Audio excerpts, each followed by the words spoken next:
ਵਾਹਿਗੁਰੂ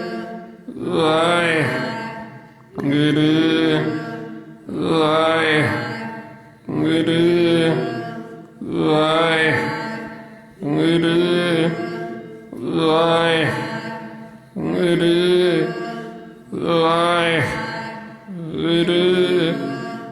ਵਾਹਿਗੁਰੂ ਵਾਹਿਗੁਰੂ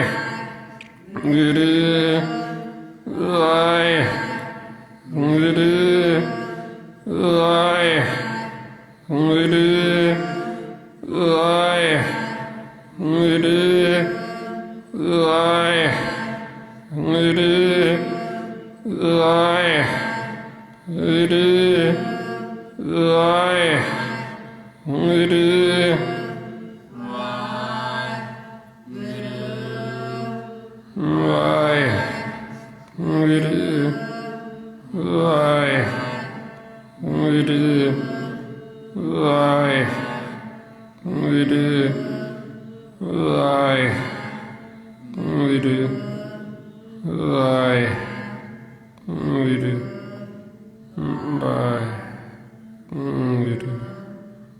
ਵਾਹਿਗੁਰੂ ਵਾਹਿਗੁਰੂ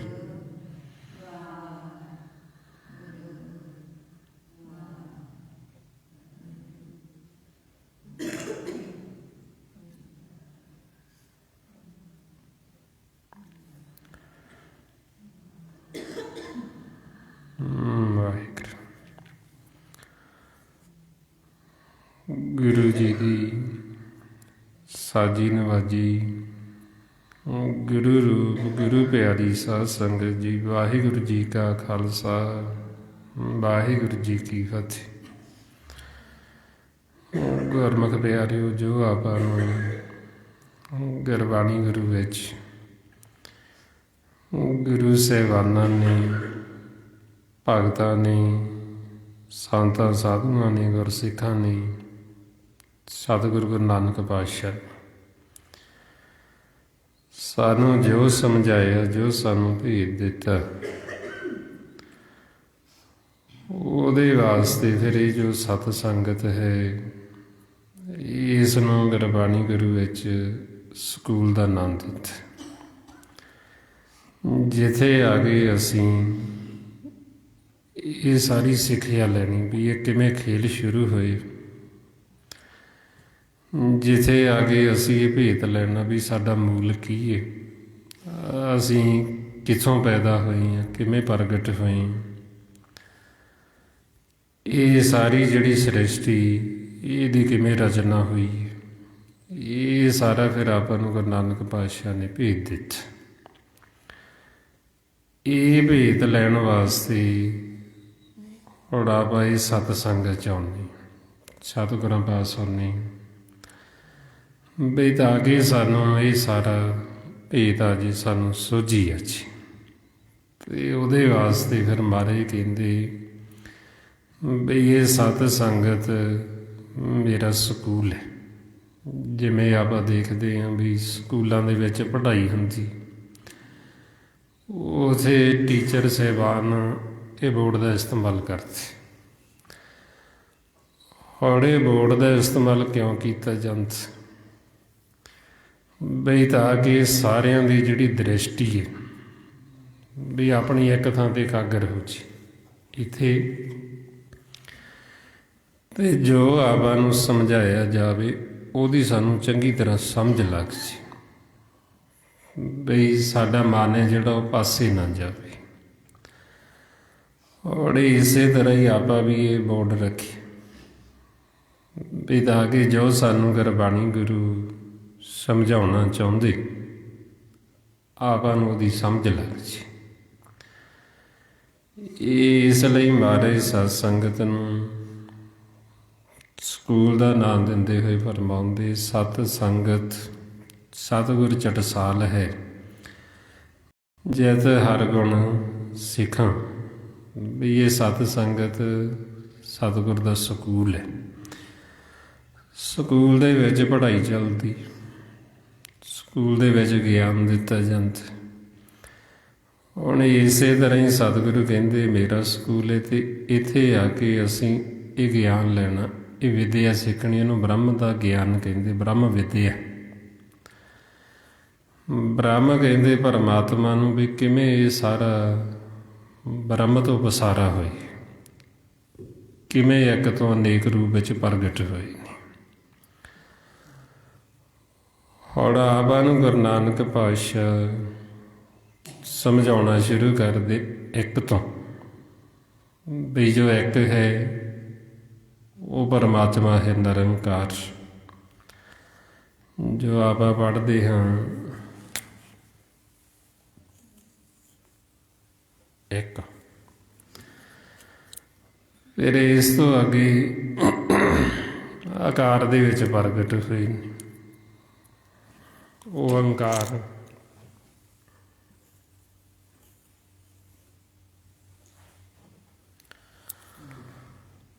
ਹੁਣ ਇੱਕ ਮਾਲਕ ਹੈ ਤੇ ਆਕਾਰ ਦੇ ਵਿੱਚ ਅੱਗੇ ਦ੍ਰਿਸ਼ਟਮਾਨ ਦੇ ਵਿੱਚ ਸਾਰਾ ਪ੍ਰਗਟ ਹੋਇਆ ਅਖੀਰ। ਹੁਣ ਇਹ ਜੋ ਓਅੰਕਾਰ ਹੈ, ਇਹ ਤ੍ਰੈ ਗੁਣ ਜਿਹੜੀ ਮਾਇਆ ਹੈ, ਸਾਡਾ ਮਨ ਹੁਣ ਇੱਥੇ ਆ ਗਿਆ ਹੈ ਤੇ ਇੱਥੋਂ ਨਿਕਲ ਕੇ ਉੱਪਰੋਂ ਤਾਂਹੀਓ ਮੂੰਹ ਖੁੱਲ੍ਹਾ ਛੱਡਿਆ ਹੋਇਆ, ਵੀ ਉੱਤੋਂ ਬੰਦ ਨਹੀਂ ਕੀਤਾ ਹੋਇਆ, ਉੱਪਰੋਂ ਖੁੱਲ੍ਹਾ। ਉਹ ਖੁੱਲ੍ਹਾ ਤਾਂ ਹੈ ਵੀ ਅਸੀਂ ਹੁਣ ਆਕਾਰ ਦੇ ਵਿੱਚ ਆ ਗਏ ਹਾਂ। ਹੁਣ ਅਸੀਂ ਇਹ ਆਕਾਰ ਤੋਂ ਉੱਪਰ ਉੱਠ ਕੇ ਇਹ ਇੱਕ ਨੂੰ ਮਿਲਣਾ, ਵਾਪਸ ਇਹਦੇ ਵਿੱਚ ਸਮਾਉਣਾ, ਇਹਦੇ ਵਿੱਚ ਲੀਨ ਹੋਣਾ।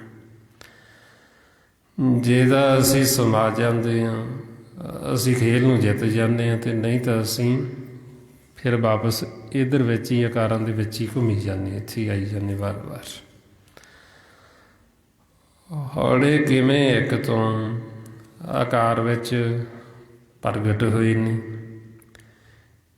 ਇੱਥੋਂ ਆਪਾਂ ਨੂੰ ਫਿਰ ਗੁਰੂ ਨਾਨਕ ਪਾਤਸ਼ਾਹ ਨੇ ਸਮਝਾਉਣਾ ਸ਼ੁਰੂ ਕੀਤਾ। ਆਓ ਹੁਣ ਜੋ ਆਪਾਂ ਨੂੰ ਗੁਰੂ ਨਾਨਕ ਦੇਵ ਜੀ ਮਹਾਰਾਜ ਸਮਝਾਉਂਦੇ, ਆਪਾਂ ਇਸ ਤਰੀਕੇ ਨਾਲ ਸਾਰਿਆਂ ਨੇ ਸੁਣਨਾ ਧਿਆਨ ਦੇ ਨਾਲ ਵੀ, ਤਾਂ ਕਿ ਅਸੀਂ ਇਹ ਖੇਲ ਕਿਵੇਂ ਸ਼ੁਰੂ ਹੋਇਆ, ਕਿਵੇਂ ਪ੍ਰਗਟ ਹੋਇਆ, ਇਹ ਅਸੀਂ ਅੱਗੇ ਵੀ ਦੱਸ ਸਕੀਏ ਜੀਵਨ। ਕਰੀਏ ਜੀ ਸ਼ੁਰੂ ਇੱਥੋਂ ਵੀ ਕਿੱਥੋਂ ਮਹਾਰਾਜ ਨੇ ਸ਼ੁਰੂ ਕੀਤਾ ਆਪਾਂ ਨੂੰ ਸਮਝਾਉਣਾ ਗੁਰੂ ਨਾਨਕ ਪਾਤਸ਼ਾਹ ਨੇ।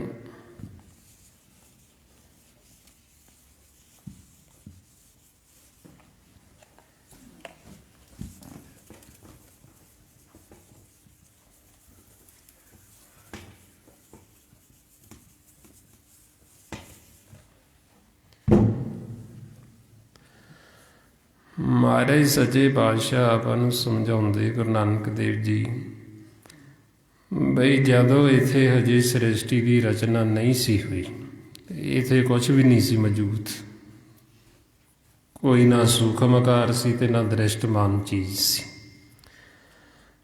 ਉਦੋਂ ਇੱਥੇ ਸਾਰੇ ਸੱਚ ਹੀ ਸੱਚ ਸੀ। ਸੱਚ ਕਹਿੰਦੇ ਪਰਮਾਤਮਾ ਵਾਹਿਗੁਰੂ।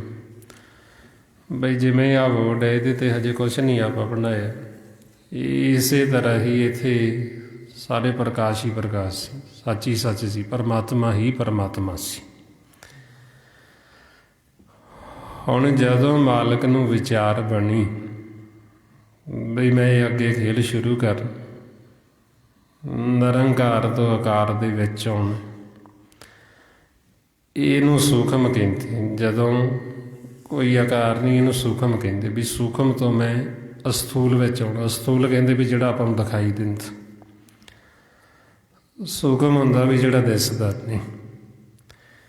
ਇਹਨੂੰ ਅਦ੍ਰਿਸ਼ਟ ਕਹਿੰਦੇ, ਵੀ ਜਿਹੜਾ ਨਜ਼ਰ ਨਹੀਂ ਆਉਂਦਾ, ਵੀ ਜਿਹੜਾ ਆਪਾਂ ਨੂੰ ਨਜ਼ਰ ਆਉਂਦਾ ਇਹਨੂੰ ਦ੍ਰਿਸ਼ਟਮਾਨ ਕਹਿੰਦੇ।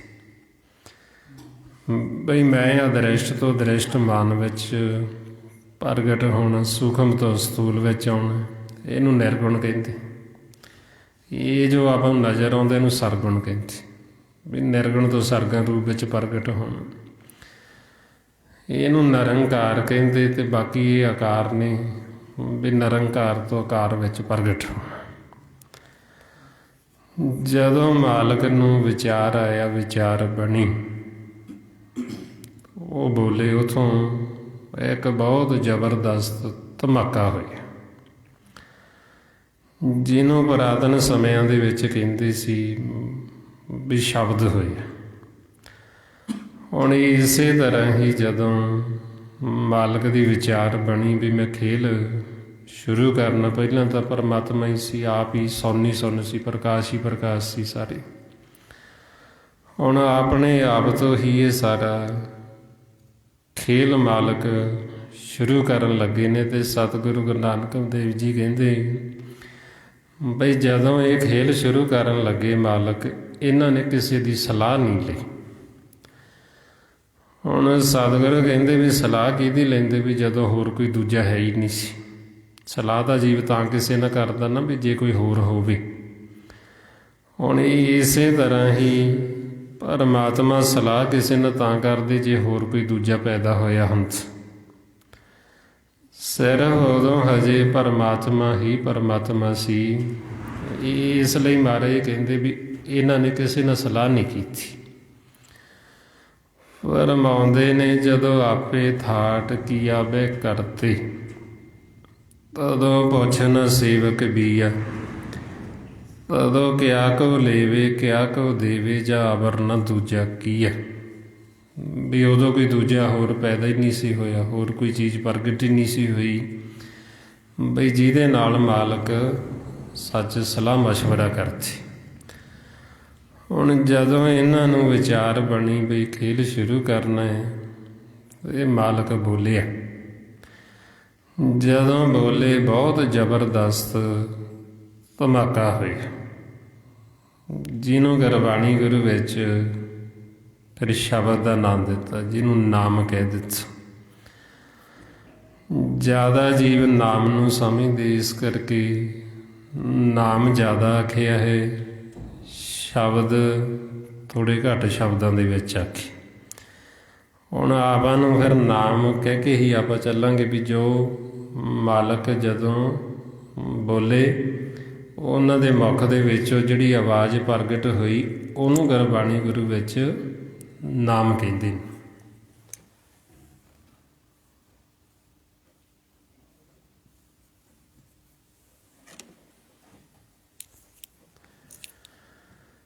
ਇਹ ਉਹ ਨਾਮ ਹੈ ਜਿਹਨੂੰ ਜੀਵ ਜਾਣੇ ਅਣਜਾਣੇ ਵਿੱਚ ਮੰਗਦਾ। ਸੰਤਾਂ ਸਾਧੂਆਂ ਕੋਲ ਜਾਂਦਾ ਹੈ ਵੀ ਮੈਨੂੰ ਨਾਮ ਦਿਓ। ਗੁਰੂ ਘਰ ਆਪਾਂ ਆਉਂਦੇ ਹਾਂ, ਇਸੇ ਬੇਨਤੀ ਕਰਦੇ ਹਾਂ ਵੀ ਸਾਨੂੰ ਨਾਮ ਦਿਓ। ਇਹ ਅਰਦਾਸ 'ਚ ਵੀ ਰੋਜ਼ ਇਹੋ ਬੇਨਤੀਆਂ, ਸਿੱਖਾਂ ਨੂੰ ਦਾਨਾ ਸਿਰ ਦਾਨ ਨਾਮ ਦਾ। ਇਹ ਉਹ ਨਾਮ ਹੈ ਕਿੱਥੋਂ ਪ੍ਰਗਟ ਹੋਇਆ ਹੈ? ਪਰਮਾਤਮਾ ਨਿਰੰਕਾਰ ਦੇ ਮੁਖ ਦੀ ਆਵਾਜ਼। ਹੁਣ ਇਹਨੂੰ ਸੱਚਾ ਸ਼ਬਦ ਵੀ ਕਹਿੰਦੇ, ਸੱਚ ਦੇ ਮੁਖ ਦੇ ਵਿੱਚੋਂ ਪ੍ਰਗਟ ਹੋ ਰਹੀ। ਹੁਣ ਜਿਉਂ ਹੀ ਇਹ ਨਾਮ ਪ੍ਰਗਟ ਹੋਇਆ, ਨਾਲ ਹੀ ਪੌਣ ਪ੍ਰਗਟ ਹੋ ਗਈ। ਜਿਵੇਂ ਹੁਣ ਆਪਾਂ ਬੋਲ ਰਹੇ ਹਾਂ, ਆਵਾਜ਼ ਆਉਂਦੀ ਅਤੇ ਨਾਲ ਪੌਣ ਹਵਾ। ਗੁਰਬਾਣੀ ਗੁਰੂ ਵਿੱਚ ਇਹਨੂੰ ਪੌਣ ਦਾ ਨਾਂ ਦਿੱਤਾ ਵੀ ਮੁੱਖ ਮਾਲਕ ਦੇ ਵਿੱਚੋਂ ਇਹ ਦੋ ਪ੍ਰਗਟ ਹੋਏ ਨੇ, ਨਾਮ ਅਤੇ ਪੌਣ।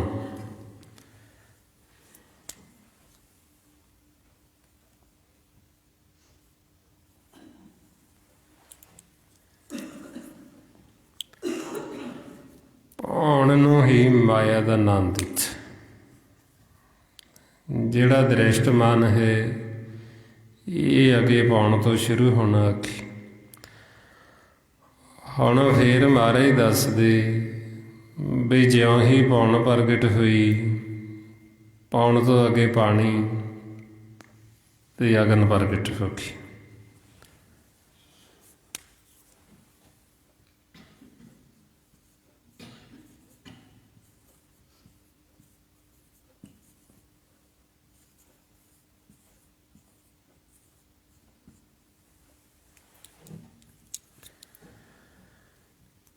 ਇਹ ਪੌਣ ਪਾਣੀ ਅਗਨ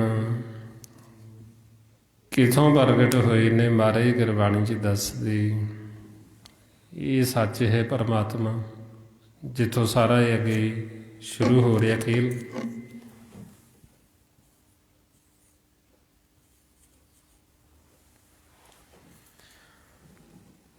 ਸੱਚ ਤੋਂ ਹੀ ਇਹ ਨਾਮ ਪ੍ਰਗਟ ਹੋਏ ਹੈ, ਅਤੇ ਨਾਲ ਹੀ ਪੌਣ, ਅਤੇ ਪੌਣ ਤੋਂ ਪਾਣੀ ਤੇ ਅਗਨ। ਜਿਸ ਨੂੰ ਗੁਰੂ ਨਾਨਕ ਦੇਵ ਜੀ ਮਹਾਰਾਜ ਫਰਮਾਉਂਦੇ, ਸਾਚੇ ਤੇ ਪਵਣਾ ਭਇਆ, ਪਾਵਣੇ ਤੇ ਜਲ ਹੋਏ, ਜਲ ਦੇ ਤਰੇ ਭਵਨ ਸਾਜੀਏ, ਘਟ ਘਟ ਜੋਤ ਸਮੋਈ।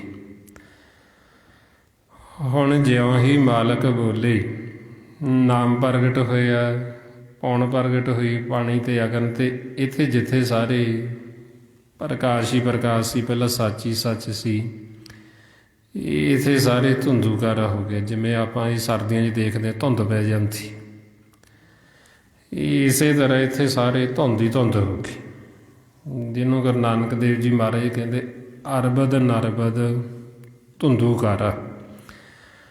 ਬਈ ਇੱਥੇ ਸਾਰੇ ਧੁੰਦ ਹੀ ਧੁੰਦ ਹੋ ਗਈ। ਇਹ ਸਾਰਾ ਕੁਛ ਕਿੱਥੋਂ ਪ੍ਰਗਟ ਹੋ ਰਿਹਾ? ਸੱਚ ਤੋਂ, ਪਰਮਾਤਮਾ ਤੋਂ। ਹੁਣ ਜਦੋਂ ਇਹ ਧੁੰਦੂਕਾਰਾ ਹੋਇਆ, ਫਿਰ ਇਹ ਜਿਹੜੀ ਮਾਇਆ ਸੀ, ਮਾਇਆ ਨੂੰ ਮਾਲਕ ਨੇ ਹੁਕਮ ਕੀਤਾ ਬਈ ਇਹ ਅੱਗੇ ਖੇਲ ਸ਼ੁਰੂ ਕਰਨਾ ਹੈ, ਤੁਸੀਂ ਨਿਸ਼ਾਨਦੇਹੀ ਕਰ। ਵੀ ਜਿੰਨੀ ਜਗ੍ਹਾ ਚਾਹੀਦੀ ਸੀ ਖੇਲਣ ਵਾਸਤੇ, ਨਿਸ਼ਾਨਦੇਹੀ ਕੀਤੀ ਗਈ। ਥੱਲੇ ਜਿਹੜੀ ਨਿਸ਼ਾਨਦੇਹੀ ਕੀਤੀ ਗਈ ਉਹਨੂੰ ਪਤਾਲ ਲੋਕ ਆਖਿਆ ਗਿਆ, ਅਤੇ ਜਿਹੜਾ ਉੱਪਰ ਉਹਨੂੰ ਆਕਾਸ਼ ਲੋਕ ਆਖਿਆ ਗਿਆ।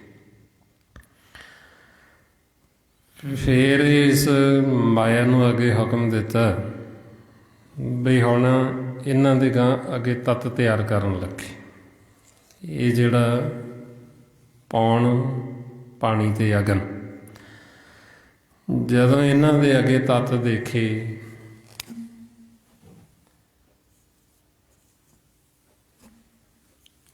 ਪੌਣ ਦਾ ਤੱਤ ਦੇਖਿਆ, ਇਹਦੇ ਵਿੱਚੋਂ ਜਿਹੜੇ ਗੁਣ ਪ੍ਰਗਟ ਹੋਏ, ਉਹਦੇ ਵਿੱਚ ਆਸ਼ਾ, ਅਭਿਲਾਸ਼ਾ, ਤ੍ਰਿਸ਼ਨਾਵਾਂ, ਸੈਂਸੇ, ਫਿਕਰ, ਚਿੰਤਾਵਾਂ, ਇਹ ਗੁਣ ਸੀ ਜਿਹੜੇ ਪ੍ਰਗਟ ਹੋਏ। ਅਤੇ ਇਹਦਾ ਨਾਂ ਗੁਰਬਾਣੀ ਗੁਰੂ ਵਿੱਚ ਰਜੋ ਗੁਣ ਰੱਖਿਆ ਗਿਆ।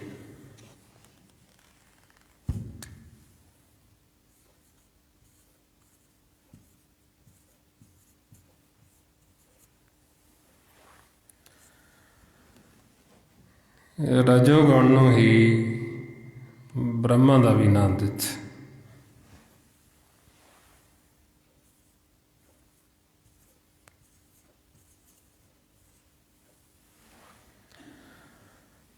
ਫਿਰ ਅੱਗੇ ਪਾਣੀ ਦਾ ਤੱਤ ਦੇਖਿਆ ਗਿਆ। ਜਦੋਂ ਇਹਦਾ ਤੱਤ ਦੇਖਿਆ, ਇਹਦੇ ਵਿੱਚੋਂ ਜੋ ਪ੍ਰਗਟ ਹੋਇਆ ਦਇਆ, ਨਰਮਤਾਈ, ਸਹਿਣਸ਼ੀਲਤਾ, ਸਬਰ, ਸੰਤੋਖ, ਜਤ, ਸਤ, ਇਹਦਾ ਨਾਂ ਗੁਰਬਾਣੀ ਗੁਰੂ ਵਿੱਚ ਸਤੋ ਗੁਣ ਰੱਖਿਆ ਗਿਆ। ਇਹਨੂੰ ਸਤੋ ਗੁਣ ਕਹਿੰਦੇ।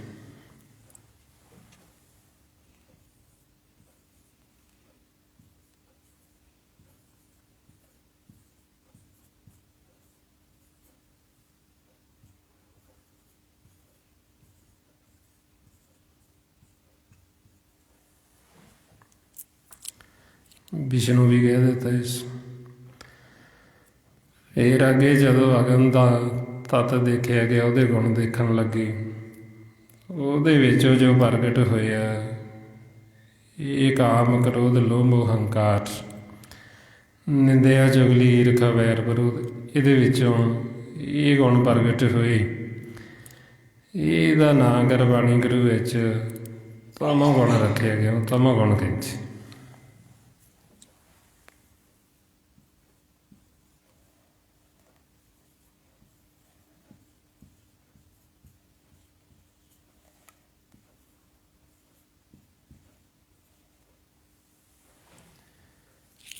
ਇਹਨੂੰ ਮਹੇਸ਼ ਵੀ ਕਹਿੰਦੇ। ਤਮੋ ਗੁਣ ਨੂੰ ਮਹੇਸ਼ ਆਖੇ। ਹੁਣ ਜਿੱਥੇ ਪਹਿਲਾਂ ਕੋਈ ਵੀ ਚੀਜ਼ ਨਜ਼ਰ ਨਹੀਂ ਸੀ ਆ ਰਹੀ, ਉਥੇ ਤਿੰਨ ਸ਼ਕਤੀਆਂ ਨਜ਼ਰ ਆਉਣ ਲੱਗੀ, ਜਿਨ੍ਹਾਂ ਨੂੰ ਫਿਰ ਇਹ ਤਰ੍ਹਾਂ ਗੁਣ ਬ੍ਰਹਮਾ, ਵਿਸ਼ਨੂੰ, ਮਹੇਸ਼ ਕਹਿ ਦਿੱਤੇ। ਇਹ ਮਾਇਆ ਨੇ ਮਾਲਕ ਦੇ ਸਨਮੁਖ ਕਰ ਦਿੱਤੇ।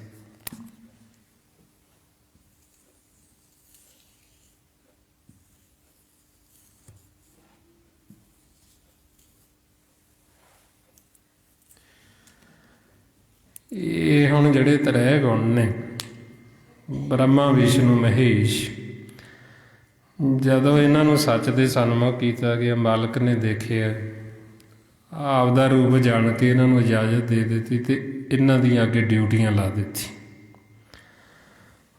ਹੁਣ ਇਹ ਕਿੱਥੋਂ ਪ੍ਰਗਟ ਹੋਏ ਨੇ? ਇਹ ਮਾਇਆ ਅਤੇ ਬ੍ਰਹਮ ਦੇ ਸੰਯੋਗ ਦੇ ਨਾਲ ਇਹ ਤਿੰਨ ਗੁਣ ਪ੍ਰਗਟ ਹੋਏ, ਜਿਸ ਨੂੰ ਮਹਾਰਾਜ ਗੁਰਬਾਣੀ 'ਚ ਆਪਾਂ ਨੂੰ ਸਮਝਾਉਂਦੇ, ਏਕਾ ਮਾਈ ਜੁਗਤ ਵਿਆਈ, ਤਿੰਨ ਚੇਲੇ ਪ੍ਰਵਾਨ, ਇੱਕ ਸੰਸਾਰੀ, ਇੱਕ ਭੰਡਾਰੀ, ਇੱਕ ਲਾਏ ਦੀਵਾਨ। ਹੁਣ ਇਹਨਾਂ ਦੀਆਂ ਫਿਰ ਇਹ ਡਿਊਟੀਆਂ ਲਾਈਆਂ ਜੋ ਆਪਾਂ ਨੂੰ ਗੁਰੂ ਨਾਨਕ ਦੇਵ ਜੀ ਦੱਸਦੇ ਬਈ ਜਿਹੜਾ ਇਹ ਬ੍ਰਹਮਾ ਹੈ, ਪੌਣ ਤੱਤ, ਇਹ ਤੋਂ ਉਤਪਤੀ ਹੁੰਦੀ। ਜਿਹੜਾ ਪਾਣੀ ਹੈ ਵਿਸ਼ਨੂੰ, ਇਹ ਦੇਖ ਰੇਖ ਕਰਦਾ, ਤੇ ਮਹੇਸ਼ ਇਹ ਵਿਨਾਸ਼ ਕਰਨ 'ਤੇ। ਹੁਣ ਮਹਾਰਾਜ ਸੱਚੇ ਪਾਤਸ਼ਾਹ ਦੱਸਦੇ ਵੀ ਇਹ ਬ੍ਰਹਮਾ ਵਿਸ਼ਨੂੰ ਮਹੇਸ਼ ਇਹ ਪ੍ਰਗਟ ਕਿੱਥੋਂ ਹੋਏ ਨੇ, ਕਿੱਥੋਂ ਇਹਨਾਂ ਦਾ ਜਨਮ ਹੋਇਆ? ਇਹ ਪੌਣ ਪਾਣੀ ਅਗਨ 'ਚ। ਮਹਾਰਾਜ ਫਰਮਾਉਂਦੇ ਪੌਣ ਪਾਣੀ ਅਗਨ ਤਿੰਨ ਕੀ ਹੈ? ਬ੍ਰਹਮਾ ਵਿਸ਼ਨ ਮਹੇਸ਼ ਆਕਾਰ। ਇਹ ਪੌਣ ਪਾਣੀ ਅਗਨ ਤੋਂ ਇਹ ਬ੍ਰਹਮਾ ਵਿਸ਼ਨੂੰ ਮਹੇਸ਼ ਪ੍ਰਗਟ ਹੋਏ। ਹਜੇ ਕੋਈ ਦ੍ਰਿਸ਼ਟਮਾਨ ਚੀਜ਼ ਨਹੀਂ ਬਣੀ, ਇਹ ਸੂਖਮ ਹੈ। ਹਜੇ ਇਹ ਸਰੀਰ ਨਹੀਂ ਤਿਆਰ ਹੋਇਆ, ਹਜੇ ਸੂਖਮ ਹੀ ਚੱਲ ਰਿਹਾ ਇਹਦੇ ਵਿੱਚ ਖਾਲੀ ਖਲਾਤੀ। ਹੁਣ ਜਦੋਂ ਇਹ ਤਿਆਰ ਹੋ ਗਈ ਤ੍ਰੈ ਗੁਣ, ਫਿਰ ਮਹਾਰਾਜ ਸੱਚੇ ਪਾਤਸ਼ਾਹ ਦੱਸਦੇ ਵੀ ਇਹਨਾਂ ਤੋਂ ਅੱਗੇ ਪਸਾਰਾ ਹੋਣਾ। ਇਹ ਹੁਣ ਜਿਹੜੇ ਬ੍ਰਹਮਾ ਵਿਸ਼ਨੂੰ ਮਹੇਸ਼ ਨੇ, ਇਹ ਤੱਤਾਂ ਦੇ ਨਾਂ ਨੇ। ਵੀ ਜਿਹੜਾ ਤਾਂ ਇਹ ਪੌਣ ਤੱਤ ਹੈ ਇਹਨੂੰ ਬ੍ਰਹਮਾ ਕਹਿੰਦੇ, ਜਿਹੜਾ ਪਾਣੀ ਤੱਤ ਵਿਸ਼ਨੂੰ ਅਤੇ ਅਗਨ ਤੱਤ ਮਹੇਸ਼। ਹੁਣ ਇਹ ਸਾਡੇ ਸਾਰਿਆਂ ਦੇ ਕਾਇਆ ਦੇ ਅੰਦਰ ਨੇ, ਸਾਡੇ ਅੰਦਰ ਵੱਸਦੇ, ਬਾਹਰੀ ਨਹੀਂ। ਜਿਹੜਾ ਕਈ ਜੀਵੋ ਬਾਹਰੀ ਸਮਝਦੇ, ਬਾਹਰੀ ਨਹੀਂ, ਇਹ ਸਾਡੇ ਅੰਦਰ ਨੇ, ਸਾਰਿਆਂ ਦੇ ਅੰਦਰ ਨੇ। ਮਹਾਰਾਜ ਕਹਿੰਦੇ ਇਸ ਕਾਇਆ ਅੰਦਰ ਬ੍ਰਹਮਾ ਵਿਸ਼ਨ ਮਹੇਸ਼ਾ ਸਭ ਉਪਤ ਜਿਤ ਸੰਸਾਰ। ਬਈ ਇਹਨਾਂ ਤੋਂ ਸੰਸਾਰ ਦੀ ਉਤਪਤੀ ਹੋਣੀ ਅਤੇ ਸੰਸਾਰ ਦਾ ਖੇਲ ਚੱਲਣਾ ਅੱਗੇ। ਇਹਨਾਂ ਨੂੰ ਤਿੰਨ ਗੁਣ ਕਹਿੰਦੇ, ਤ੍ਰੈ ਗੁਣ ਮਾਇਆ। ਹੁਣ ਇਹਨਾਂ ਨੇ ਅੱਗੇ ਤਮਾਸ਼ਾ ਕਰਕੇ ਦਿਖਾਉਣਾ। ਇਹਨਾਂ ਪਰਥਾਈ ਗੁਰੂ ਗੋਬਿੰਦ ਸਿੰਘ ਜੀ ਵੀ ਮਹਾਰਾਜ ਸਾਨੂੰ ਸਮਝਾਉਂਦੇ, ਕਾਲ ਪਾਏ ਬ੍ਰਹਮਾ ਬਪਤਰ, ਕਾਲ ਪਾਏ ਸ਼ਿਵ ਜੂ ਅਵਤਰ, ਕਾਲ ਪਾਏ ਕਰ ਵਿਸ਼ਨ ਪ੍ਰਕਾਸ਼, ਸਗਲ ਕਾਲ ਕਾ ਕੀਆ ਤਮਾਸ਼ਾ। ਵੀ ਇਹ ਉਹ ਤ੍ਰੈ ਗੁਣ ਨੇ ਮਾਇਆ।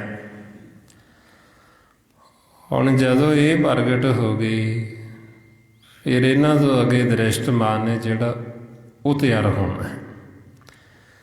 ਪਹਿਲਾਂ ਜਿੱਥੇ ਇੱਥੇ ਕੋਈ ਆਕਾਰ ਨਜ਼ਰ ਨਹੀਂ ਸੀ ਆਉਂਦਾ, ਤਿੰਨ ਸ਼ਕਤੀਆਂ ਨਜ਼ਰ ਆਉਣ ਲੱਗੀਆਂ, ਤ੍ਰੈ ਗੁਣ ਮਾਇਆ। ਫਿਰ ਜਿਹੜੀ ਨਿਸ਼ਾਨਦੇਹੀ ਕੀਤੀ ਸੀ ਮਾਇਆ ਨੇ, ਫਿਰ ਇੱਥੇ ਬਹੁਤ ਇੱਕ ਵੱਡਾ ਆਕਾਰ ਨਜ਼ਰ ਆਉਣ ਲੱਗਿਆ।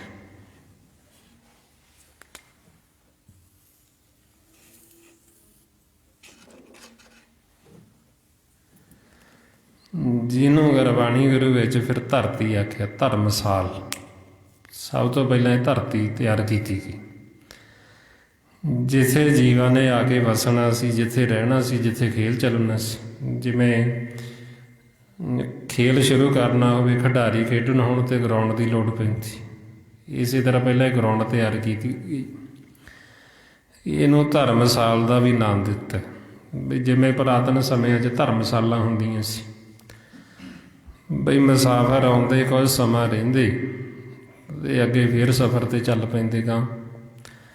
ਹੁਣ ਇਸੇ ਤਰ੍ਹਾਂ ਹੀ ਇਹਨੂੰ ਧਰਮਸਾਲ ਕਹਿੰਦੇ।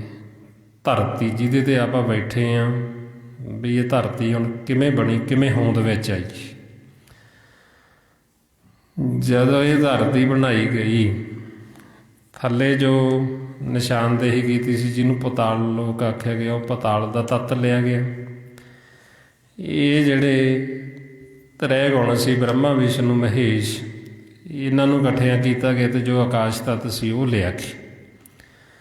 ਜਦੋਂ ਇਹਨਾਂ ਤੱਤਾਂ ਨੂੰ ਇਕੱਠਿਆਂ ਕੀਤਾ ਤੇ ਫਿਰ ਇਹ ਬਹੁਤ ਵੱਡਾ ਗੋਲਾ, ਬਹੁਤ ਵੱਡਾ ਆਕਾਰ ਜਿਹੜਾ ਇਹ ਧਰਤੀ ਨਜ਼ਰ ਆਉਣ ਲੱਗੀ।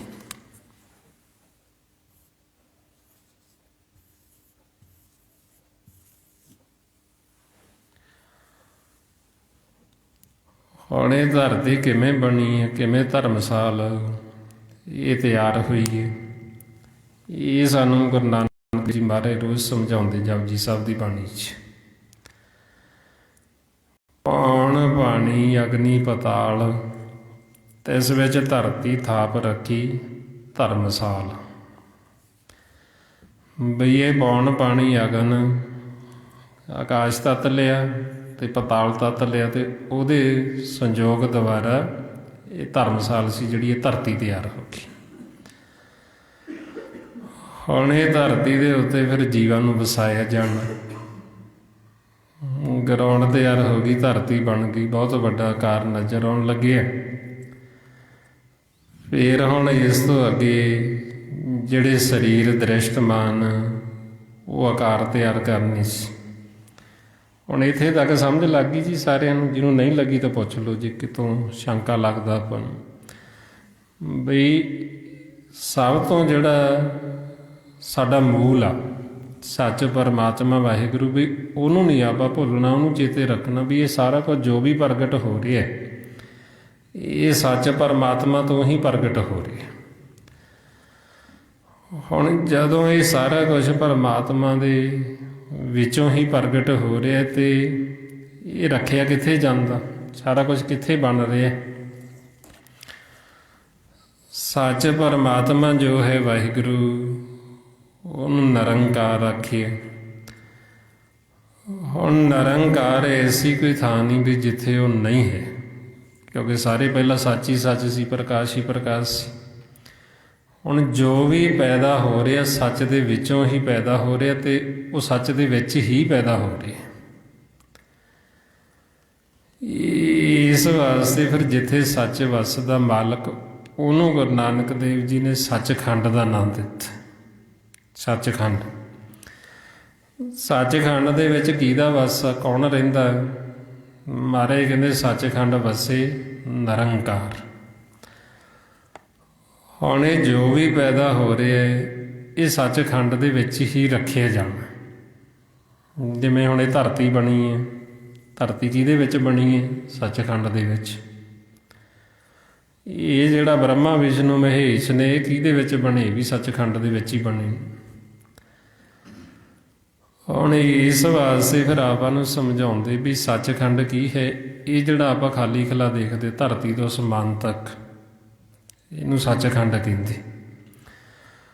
ਹੁਣ ਇਹ ਸੱਚਖੰਡ ਦੇ ਵਿੱਚ ਹੀ ਸਾਰਾ ਕੁਝ ਬਣਿਆ ਤੇ ਜਿਹੜੇ ਜੀਵ ਹੁਣ ਅੱਗੇ ਆਕਾਰ ਤਿਆਰ ਹੋਣੇ 84 ਲੱਖ ਜੂਨ ਦੇ ਰੂਪ ਦੇ ਵਿੱਚ, ਉਹ ਵੀ ਸਾਰੇ ਕਿੱਥੇ ਰੱਖੇ ਜਾਣੇ? ਇਹ ਸੱਚਖੰਡ ਦੇ ਵਿੱਚ ਹੀ ਪ੍ਰਗਟ ਹੋਣੇ ਤੇ ਇਹਦੇ ਵਿੱਚ ਹੀ ਰਹਿਣੇ।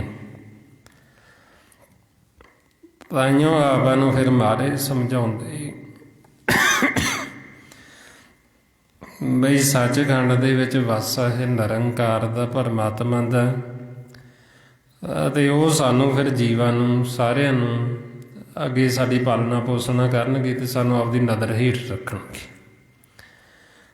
ਜਿਸ ਨੂੰ ਮਹਾਰਾਜ ਕਹਿੰਦੇ ਸੱਚਖੰਡ ਵਸੇ ਨਿਰੰਕਾਰ, ਕਰ ਕਰ ਵੇਖੇ ਨਦਰ ਨਿਹਾਲ। ਹੁਣ ਇਹ ਧਰਤੀ ਤਿਆਰ ਹੋ ਗਈ ਤੇ ਆ ਜਿਹੜੇ ਤ੍ਰੈ ਗੁਣ ਸੀ ਇਹ ਪ੍ਰਗਟ ਹੋ ਗਏ, ਧਰਤੀ ਬਣ ਗਈ। ਇੱਥੇ ਤੱਕ ਪਤਾ ਲੱਗ ਗਿਆ ਜੀ ਸਾਰਿਆਂ ਨੂੰ। ਜੇ ਨਹੀਂ ਪਤਾ ਲੱਗਿਆ ਤੇ ਪੁੱਛ ਲਓ। ਜੇ ਕੋਈ ਮਨ ਦੇ ਵਿੱਚ ਕਈ ਵਾਰੀ ਆਪਣੇ ਹੁੰਦਾ ਵੀ ਇਹਨਾਂ ਬਾਰੇ ਅਸੀਂ ਰੋਜ਼ ਪੜ੍ਹਦੇ ਤ੍ਰੈ ਗੁਣਾਂ ਦੇ ਬਾਰੇ, ਤਿੰਨ ਗੁਣ ਇਹਨੂੰ ਮਾਇਆ ਕਹਿੰਦੇ, ਰਜ ਗੁਣ, ਤਮ ਗੁਣ, ਸਤਗੁਣ ਕਹੀਏ, ਇਹ ਤੇਰੀ ਸਭ ਮਾਇਆ। ਇਹ ਮਾਇਆ ਸੂਖਮ ਹੈ, ਦਿਸਦੀ ਨਹੀਂ, ਨਾ ਇਹ ਇਹਨਾਂ ਅੱਖਾਂ ਦੁਆਰਾ ਦੀਂਦੀ, ਨਾ ਇਹ ਬੋਲਦੀ, ਨਾ ਇਹ ਸੁਣਦੀ। ਇਹ ਫਿਰ ਵੀ ਸਾਰਿਆਂ ਦੇ ਮਨਾਂ ਨੂੰ ਬੜੀ ਪਿਆਰੀ ਲੱਗਦੀ, ਕਿਉਂਕਿ ਇਹ ਵਿਚਾਰਾਂ ਰੂਪੀ ਮਾਇਆ, ਜਿੱਥੇ ਵਿਚਾਰ ਚੱਲਦੇ ਫੁਰਨੇ ਚੱਲਦੇ।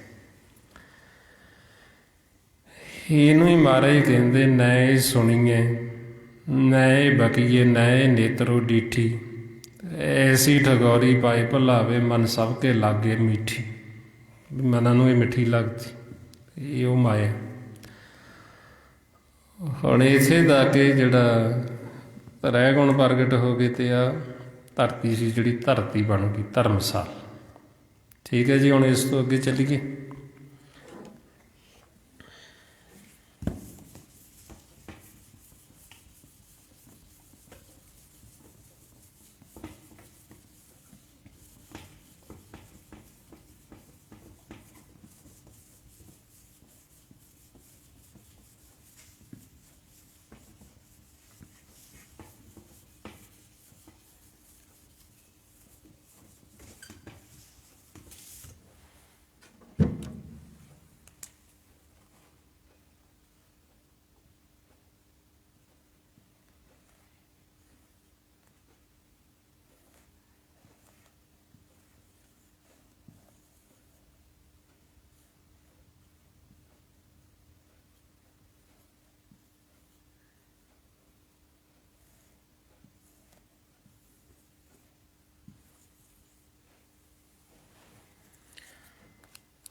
ਇਹ ਧਰਤੀ ਤਿਆਰ ਕਰਨ ਤੋਂ ਬਾਅਦ ਫਿਰ ਇਹ ਆਕਾਰ ਜਿਹੜਾ ਆਪਣਾ ਸਰੀਰ ਦ੍ਰਿਸ਼ਟਮਾਨ, ਇਹ 2 ਕੱਪੜੇ ਤਿਆਰ ਕੀਤੇ ਗਏ, ਜਿਹਨੂੰ ਨਾਰੀ ਤੇ ਪੁਰਖ ਦਾ ਨਾਮ ਦਿੱਤਾ ਵੀ ਇੱਕ ਨਾਰੀ ਦੂਸਰਾ ਪੁਰਖ।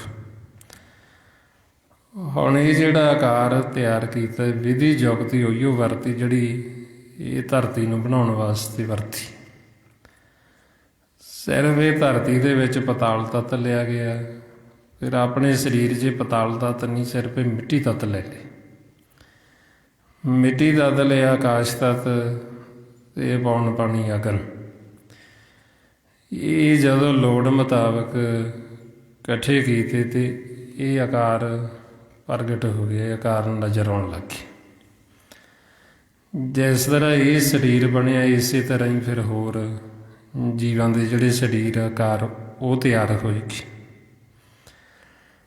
ਜਿਸ ਨੂੰ ਮਾਰੇ ਫਿਰ ਆਪਾਂ ਨੂੰ ਦੱਸ ਦਿੱਤਾ। ਇਸ ਵਿੱਚ ਜੀ ਜੁਗਤ ਕੇ ਰੰਗ ਤਿੰਨ ਕੇ ਨਾਮ ਅਨੇਕ ਅਨੰਤ। ਵੀ ਧਰਤੀ ਤਿਆਰ ਹੋ ਗਈ, ਫਿਰ ਅੱਗੇ ਇਹ ਦ੍ਰਿਸ਼ਟਮਾਨ ਆਕਾਰ ਤਿਆਰ ਹੋ ਗਈ ਸਰੀਰ। ਹੁਣ ਇਹ 2 ਕੱਪੜੇ ਤਿਆਰ ਕੀਤੇ ਗਏ, ਜਿਹਨੂੰ ਮਾਰੇ ਕਹਿੰਦੇ ਨਾਰੀ ਪੁਰਖ ਸਿਰਜੀਆਂ, ਬਿਖ ਮਾਇਆ ਮੋਹ ਪਿਆਰੋ, ਖਾਣੀ ਬਾਣੀ ਤੇਰੀਆਂ ਜੇ ਦੀ ਆਧਾਰ, ਕੁਦਰਤ ਤਖਤ ਰਚਾਇਆ ਸੱਚ ਨਵੇੜ ਨਹਾਰ। ਹੁਣ ਇਹ ਜਿਹੜੇ ਸਰੀਰ ਸੀ 2 ਕੱਪੜੇ ਤਿਆਰ ਕੀਤੇ ਗਏ ਤੇ ਇਹਨੂੰ ਕਹਿੰਦੇ ਘਰ ਸਰੀਰ, ਇਹਨੂੰ ਕਹਿੰਦੇ ਦੇਸ਼, ਇਹਨੂੰ ਕਹਿੰਦੇ ਧਰਤੀ, ਇਹਨੂੰ ਕਹਿੰਦੇ ਖੇਤ। ਹੁਣ ਇਹ 10 ਦਵਾਰਾਂ ਦਾ ਜਿਹੜਾ ਪਿੰਡ ਹੈ, ਇਹ ਪਿੰਡ ਤਿਆਰ ਕੀਤਾ, ਜਿਸ ਨੂੰ ਮਹਾਰਾਜ ਕਹਿੰਦੇ ਨੇ ਵੀ ਕਿਵੇਂ ਇਹ ਤਿਆਰ ਹੋਏ। ਪੌਣ ਪਾਣੀ ਅਗਨੀ ਕਾ ਮੇਲ, ਚੰਚਲ ਚਪਲ ਬੁੱਧ ਕਾ ਖੇਲ, 9 ਦਰਵਾਜੇ 10ਵਾਂ ਦਵਾਰ ਬੁੱਝਰੇ ਗਿਆਨੀ ਇਹੋ ਵਿਚਾਰ। ਇਹ ਅੱਗੇ ਜਾ ਕੇ ਗੁਰਬਾਣੀ 'ਚ ਆਪਾਂ ਨੂੰ ਸਵਾਲ ਪਾਇਆ ਵੀ ਇਹ ਜਿਹੜਾ ਸਰੀਰ 10 ਦਵਾਰਾਂ ਦਾ ਬਣਿਆ ਕਿਵੇਂ ਬਣਿਆ, ਇਹ ਤੁਸੀਂ ਬੁੱਝੋ। ਹੁਣ ਇਹ ਗੁਰਬਾਣੀ ਗੁਰੂ ਦੁਆਰਾ ਆਪਾਂ ਬੁੱਝਣਾ। ਇਹ ਆਪਾਂ ਜਦੋਂ ਵਿਚਾਰ ਕੀਤੀ ਆਪਾਂ ਬੁੱਝ ਲਿਆ ਵੀ ਇਸ ਤਰ੍ਹਾਂ ਜਿਵੇਂ ਇਹ ਧਰਤੀ ਬਣੀ ਹੈ, ਇਸੇ ਤਰ੍ਹਾਂ ਹੀ ਇਹ 10 ਦਵਾਰਾਂ ਦਾ ਸਰੀਰ ਹੈ ਜਿਹੜਾ ਸਾਡਾ ਪਿੰਡ ਤਿਆਰ ਹੋਇਆ। ਪੌਣ ਪਾਣੀ ਅਗਨ ਮਿੱਟੀ ਤੇ ਆਕਾਸ਼ ਤੱਤ ਦੁਆਰਾ। ਹੁਣ ਇਹ ਜਿਹੜਾ ਘਰ ਤਿਆਰ ਹੋ ਗਿਆ, ਹੁਣ ਇਹ ਘਰ ਦੇ ਵਿੱਚ ਪਰਿਵਾਰ ਵਸਾਇਆ ਜਾਣਾ। ਹੁਣ ਉਹ ਜਿਹੜਾ ਪਰਿਵਾਰ ਹੈ ਸੂਖਮ, ਜਿਹੜਾ ਇਹ ਘਰ ਦੇ ਵਿੱਚ ਵਸ, ਇਹ ਸਰੀਰਾਂ ਦੇ ਵਿੱਚ ਆ ਕੇ ਜਿਹਨੇ ਵਸਣਾ, ਜਿਹਨੇ ਰਹਿਣਾ, ਜਿਵੇਂ ਆਪਣਾ ਪਰਿਵਾਰ ਹੁੰਦਾ ਹੈ, ਪਰਿਵਾਰ ਦੇ ਵਿੱਚ ਅਸੀਂ ਮੈਂਬਰ ਹੁੰਦੇ ਹਾਂ ਤੇ ਉਹ ਮੈਂਬਰ ਵੱਖੋ ਵੱਖਰੇ ਕੰਮ ਕਰਦੇ, ਡਿਊਟੀਆਂ ਨੇ। ਹੁਣ ਇਸੇ ਤਰ੍ਹਾਂ ਹੀ ਇਹ ਪਿੰਡ ਤਿਆਰ ਕਰਕੇ 10 ਦੀਵਾਰਾਂ ਦਾ, ਇਹਦੇ ਵਿੱਚ ਹੁਣ ਇੱਕ ਪਰਿਵਾਰ ਵਸਾਉਣਾ। ਉਹ ਪਰਿਵਾਰ ਦੀਆਂ ਫਿਰ ਵੱਖੋ ਵੱਖਰੀਆਂ ਡਿਊਟੀਆਂ ਲਾਉਣੀਆਂ ਮਾਲਕ। ਹੁਣ ਕਿਹੜਾ ਪਰਿਵਾਰ ਇਹਦੇ ਵਿੱਚ ਵੱਸਦਾ, ਆਓ ਪਹਿਲਾਂ ਉਹ ਪਰਿਵਾਰ ਦੀ ਵਿਚਾਰ ਕਰਨ ਤੋਂ ਥੋੜ੍ਹਾ ਜਿਹਾ ਆਪਾਂ ਸਿਮਰਨ ਕਰ ਲਈਏ, ਤਾਂ ਕਿ ਫਿਰ ਇਸ ਤੋਂ ਅੱਗੇ ਵੀ ਇੱਥੇ ਤੱਕ ਤਾਂ ਆਪਾਂ ਨੂੰ ਸਮਝ ਲੱਗ ਗਈ ਵੀ ਇਹ ਧਰਤੀ ਤਿਆਰ ਹੋ ਗਈ, ਇਹ ਸਰੀਰ ਬਣ ਗਏ, ਸਾਡੇ ਆਕਾਰ ਬਣ ਗਏ। ਹੁਣ ਦੂਸਰਾ ਜੋ ਸਵਾਲ ਕੀਤਾ ਮਹਾਰਾਜ ਨੇ ਵੀ ਇਹ ਜਿਹੜਾ ਘਰ ਬਣਿਆ, ਘਰ ਦੇ ਵਿੱਚ ਵੱਸਦਾ ਕੌਣ ਹੈ? ਇਹਨਾਂ ਘਰਾਂ ਦੇ ਵਿੱਚ ਆ ਕੇ ਕੌਣ ਬੋਲੇਗਾ, ਕੌਣ ਦੇਖੇਗਾ, ਕੌਣ ਸੁਣੇਗਾ, ਕੌਣ ਇਹਨਾਂ ਨੂੰ ਲੈ ਕੇ ਚੱਲੇਗਾ ਸਰੀਰਾਂ ਨੂੰ? ਹੁਣ ਉਹਦੇ 'ਤੇ ਫਿਰ ਆਪਾਂ ਵਿਚਾਰ ਕਰਨੀ, ਜੋ ਆਪਾਂ ਨੂੰ ਅੱਗੇ ਮਹਾਰਾਜ ਨੇ ਸਵਾਲ ਪਾਏ।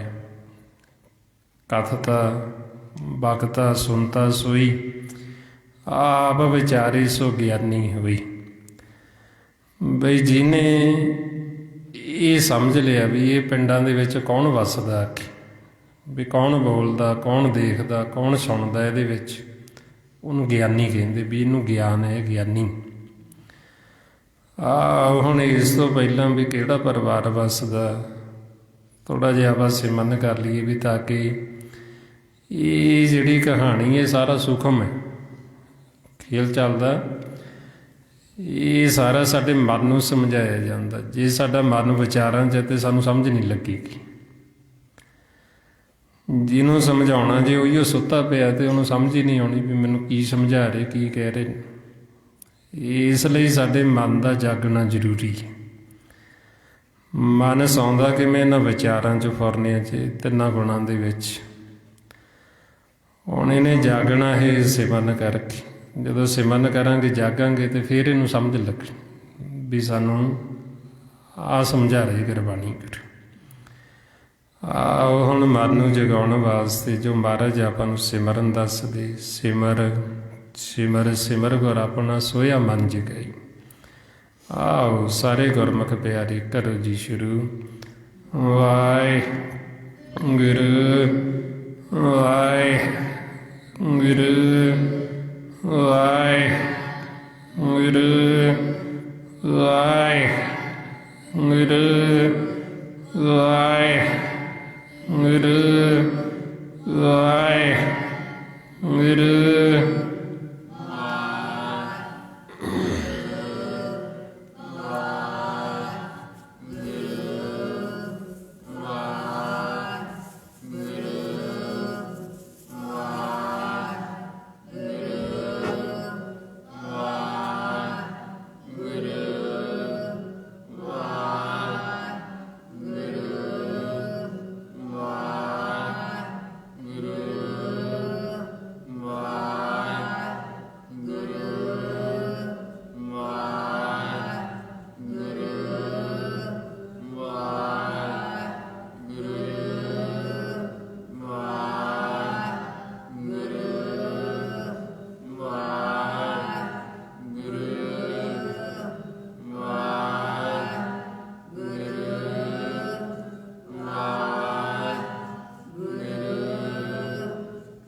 ਵਾਹਿਗੁਰੂ ਜੀ ਕਾ ਖਾਲਸਾ, ਵਾਹਿਗੁਰੂ ਜੀ ਕੀ ਫਤਿਹ। ਸਤਿਗੁਰੂ ਸਮਝਾਉਂਦੇ ਵੀ ਇਹ ਪਿੰਡ ਦੇ ਵਿੱਚ ਇੱਕ ਸੂਖਮ ਪਰਿਵਾਰ ਵਸਾਇਆ ਕਿ ਜਿਹਦੇ ਨਾਂ ਨੇ ਆਤਮਾ, ਮਨ, ਧਰਮ ਰਾਏ, ਚਿੱਤਰਗੁਪਤ, ਜਮ, ਮਾਇਆ, ਤ੍ਰੈ ਗੁਣ, ਕਾਲ। ਇਹ ਇੱਕ ਪਰਿਵਾਰ ਹੈ ਜਿਹੜਾ ਪਿੰਡ ਦੇ ਵਿੱਚ ਵੱਸਦਾ, ਸਰੀਰ ਦੇ ਵਿੱਚ ਵੱਸਦਾ। ਇੰਨੇ ਜਾਣੇ ਆਪਣੇ ਅੰਦਰ ਰਹਿੰਦੇ ਨੇ, ਇਹ ਸਾਰਾ ਕੁਛ ਆਪਣੇ ਅੰਦਰ। ਫਿਰ ਇਹ ਜਿਹੜਾ ਪਰਿਵਾਰ ਹੈ, ਹੁਣ ਇਹ ਪਰਿਵਾਰ ਦੀਆਂ ਡਿਊਟੀਆਂ ਲਾਈਆਂ ਨੇ ਅੱਗੇ। ਜਿਹੜੀ ਆਤਮਾ ਹੈ, ਆਤਮਾ ਇਹ ਪਰਿਵਾਰ ਦੀ ਮੁਖੀ ਹੈ। ਜਿਵੇਂ ਆਪਣਾ ਇੱਕ ਪਰਿਵਾਰ ਹੁੰਦਾ, ਪਰਿਵਾਰ ਦਾ ਵੱਡਾ ਇੱਕ ਮੁਖੀ ਹੁੰਦਾ, ਔਰ ਇਸੇ ਤਰ੍ਹਾਂ ਹੀ ਇਹ ਜਿਹੜਾ ਪਰਿਵਾਰ ਅਤੇ ਪਰਿਵਾਰ ਦਾ ਜੋ ਮੁਖੀ ਹੈ ਉਹ ਇਹ ਆਤਮਾ ਹੈ। ਅਤੇ ਆਤਮਾ ਦਾ ਵਾਸਾ ਨਿਜਮਿਲ 10ਵੇਂ ਦਵਾਰ ਵਿੱਚ, ਆਤਮਾ ਦੇ ਰੂਪ ਦੇ ਵਿੱਚ ਹੀ ਇਹਨੂੰ ਆਤਮ ਰਾਮ ਵੀ ਕਹਿੰਦੇ। ਆਤਮਾ ਦੇ ਰੂਪ ਦੇ ਵਿੱਚ ਹੀ ਮਾਲਕ ਸਾਡੇ ਸਾਰਿਆਂ ਦੇ ਅੰਦਰ ਮੌਜੂਦ, ਸਾਡੇ ਸਾਰਿਆਂ ਦੇ ਅੰਦਰ। ਵੈਸੇ ਤਾਂ ਜੋ ਨਿਰੰਕਾਰ ਹੈ ਪਰਮਾਤਮਾ, ਉਹ ਕਾਰ 'ਚ ਨਹੀਂ ਆਉਂਦਾ। ਅਤੇ ਇੱਕ ਪਾਸੇ ਆਪਾਂ ਨੂੰ ਕਹਿੰਦੇ ਵੀ ਮਾਲਕ ਉਹ ਆਕਾਰ 'ਚ ਨਹੀਂ ਹੈ, ਜੂਨੀ ਸੇ ਭੰਗ, ਵੀ ਉਹ ਜੂਨਾਂ 'ਚ ਨਹੀਂ, ਜੂਨਾਂ ਤੋਂ ਰਹਿਤ। ਇੱਕ ਪਾਸੇ ਆਪਾਂ ਨੂੰ ਕਹਿੰਦੇ ਵੀ ਮੈਂ ਸਭ ਦੇ ਅੰਦਰ, ਸਭ ਘਟ ਮੇਰੇ ਹੋ ਸਭਨਾ ਅੰਦਰ, ਵੀ ਇਹ ਸਰੀਰਾਂ ਨੂੰ ਘੱਟ ਵੀ ਕਹਿੰਦੇ ਵੀ ਮੈਂ ਸਾਰਿਆਂ ਦੇ ਅੰਦਰ। ਹੁਣ ਸਾਡੇ ਇਹਨਾਂ ਘਟਾਂ ਦੇ ਅੰਦਰ ਇਹ ਆਤਮਾ ਦੇ ਰੂਪ ਦੇ ਵਿੱਚ ਬੈਠੇ, ਆਤਮਾ ਦੇ ਰੂਪ ਵਿੱਚ ਸਾਡੇ ਸਾਰਿਆਂ ਦੇ ਅੰਦਰ ਮੌਜੂਦ ਹੈ। ਹੁਣ ਇਹ ਜਿਹੜੀ ਆਤਮਾ ਹੈ ਸਾਡੇ ਅੰਦਰ ਕਿਵੇਂ ਮੌਜੂਦ ਹੈ, ਆਤਮਾ ਕਿੱਥੇ ਹੈ ਅਤੇ ਕਿਵੇਂ ਸਾਡੇ ਅੰਦਰ ਮੌਜੂਦ ਹੈ, ਕਿਵੇਂ ਸਾਡੇ ਅੰਦਰ ਇਹ ਆਤਮਾ ਦਾ ਪ੍ਰਕਾਸ਼, ਉਹ ਫਿਰ ਆਪਾਂ ਨੂੰ ਗੁਰਮੁਖਾਂ ਨੇ ਵਿਚਾਰ ਕਰਕੇ ਗੁਰਬਾਣੀ ਗੁਰੂ ਰਾਹੀਂ ਦੱਸੀ। ਪੁਰਾਤਨ ਸਮੇਂ ਦੇ ਵਿੱਚ ਜਿਹੜੇ ਗੁਰਮੁਖ ਅਭਿਆਸੀ ਹੁੰਦੇ, ਭਗਤ ਜਨ, ਸੰਤ ਸਾਧੂ ਜਨ, ਉਹਨਾਂ ਨੇ ਜਦੋਂ ਕਿਸੇ ਪੁਆਇੰਟ 'ਤੇ ਕੋਈ ਵਿਚਾਰ ਕਰਨੀ ਹੁੰਦੀ, ਉਹ ਸਾਰੇ ਇਕੱਠੇ ਹੋ ਜਾਂਦੇ। ਇਕੱਠੇ ਹੋ ਕੇ ਫਿਰ ਉਹ ਆਪੋ ਆਪਣਾ ਅਨੁਭਵ ਜੋ ਉਹ ਦੱਸਦੇ। ਫਿਰ ਜਦੋਂ ਸਾਰੇ ਇੱਕ ਪੁਆਇੰਟ 'ਤੇ ਪਹੁੰਚ ਜਾਂਦੇ ਵੀ ਆਹ ਠੀਕ ਹੈ, ਅਤੇ ਫਿਰ ਉਹ ਚੀਜ਼ ਨੂੰ ਅੱਗੇ ਉਦਾਹਰਨ ਦੇ ਕੇ ਦੱਸਦੇ ਵੀ ਆਹ ਠੀਕ ਹੈ। ਜਿਵੇਂ ਹੁਣ ਜਦੋਂ ਇਹਦੇ 'ਤੇ ਆਤਮਾ 'ਤੇ ਵਿਚਾਰ ਹੋਈ, ਗੁਰਮੁਖ ਸੰਤ ਸਾਧੂ ਜਨ ਇਕੱਠੇ ਹੋਏ ਵੀ ਸਾਡੇ ਅੰਦਰ ਜੋ ਆਤਮਾ ਹੈ, ਵੀ ਉਹ ਆਤਮਾ ਕਿੱਥੇ ਬਿਰਾਜਮਾਨ ਹੈ ਅਤੇ ਉਹ ਕਿਵੇਂ ਸਾਡੇ ਅੰਦਰ ਮੌਜੂਦ। ਫਿਰ ਉਹਨਾਂ ਨੇ ਜਦੋਂ ਇਹਦੇ 'ਤੇ ਵਿਚਾਰ ਕੀਤੀ ਅਤੇ ਫਿਰ ਉਹਨਾਂ ਨੇ ਉਦਾਹਰਨ ਦਿੱਤੀ ਬੋਧੀ ਵਾਲੇ ਤਾਰੇ ਦੀ, ਜਿਵੇਂ ਜਿਹਨੂੰ ਪੂਛ ਵਾਲਾ ਤਾਰਾ ਵੀ ਕਹਿੰਦੇ, ਬੋਧੀ ਵਾਲਾ ਤਾਰਾ। ਉਹਦੇ ਅੱਗੇ ਲਾਈਟ ਜ਼ਿਆਦਾ ਹੁੰਦੀ, ਪਿੱਛੇ ਨੂੰ ਲੰਮੀ ਹੁੰਦੀ ਜਾਂਦੀ, ਜਿਹਨੂੰ ਪੂਛ ਕਹਿੰਦੇ, ਬੋਧੀ ਵਾਲਾ ਤਾਰਾ। ਹੁਣ ਉਹਦੀ ਉਦਾਹਰਨ ਦਿੱਤੀ ਵੀ ਉਹ ਜਿਵੇਂ ਪੂਛ ਵਾਲਾ ਬੋਧੀ ਵਾਲਾ ਤਾਰਾ ਹੈ, ਵੀ ਉਸ ਮੁਤਾਬਕ ਸਾਡੇ ਅੰਦਰ ਇਹ ਆਤਮਾ ਦਾ ਪ੍ਰਕਾਸ਼ ਉੱਪਰ ਜ਼ਿਆਦਾ ਹੈ। ਆ 10ਵੇਂ ਦਵਾਰ 'ਚ